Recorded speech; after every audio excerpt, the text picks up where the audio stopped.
Cyril was busy inventing in his workshop. Apparently, it was something very special. It's finished, he cried at last. Just the animal I need, he said as he put the machine he'd been working on straight onto Dog's collar.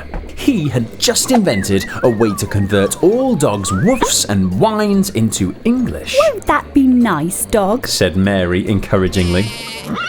Perhaps Cyril had not quite perfected his machine yet. What's this? asked Mary as she spotted something else in the workshop. He explained that it was another one of the projects he'd been working on while he was stuck inside. It was a time machine. Mary was very excited and insisted on going on an adventure straight away. Don't forget your seatbelt, Cyril cried as everyone strapped themselves in. He pressed a lot of different buttons and the machine sparked into life. Everything was going swimmingly until... Oh no, we're going down! Is everyone okay? asked Mary, I'm okay, but I don't know if I can say the same for my time machine, said Cyril. Where are we? I don't know, but it isn't half hot. It was Dog who spotted the danger first. 200 soldiers were marching over the sand dunes towards them, Those soldiers don't look too happy. whispered Mary as they approached. You are trespassing. The leader of the soldiers said, I'm most dreadfully sorry. You are on a mighty planet of Velos, ruled by the mighty Telrex, the queen of our tribe for generations.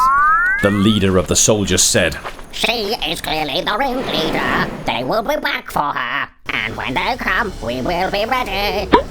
When Mary landed, she could hardly believe her eyes. She looked up to see she was in a beautiful underground city with what looked like a giant glass ball in the sky, acting as a sun. But Mary was thrown into a grimy, cold cell. They really didn't like Earthlings. Immediately, she began looking around for an escape route. No one can penetrate these walls. There is no chance of rescue. Queen Telrex is dying to meet you. Although it will be you doing the dying.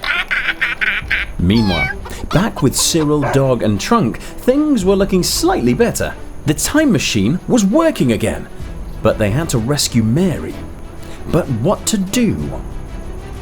Dog tried to get the professor's attention.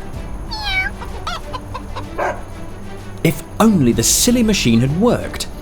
I can track them, Dog was trying to say, but the professor didn't understand. I know, Exclaimed the professor, Dog, with your amazing nose, you can track them. and off they rushed in the direction the soldiers had taken Mary.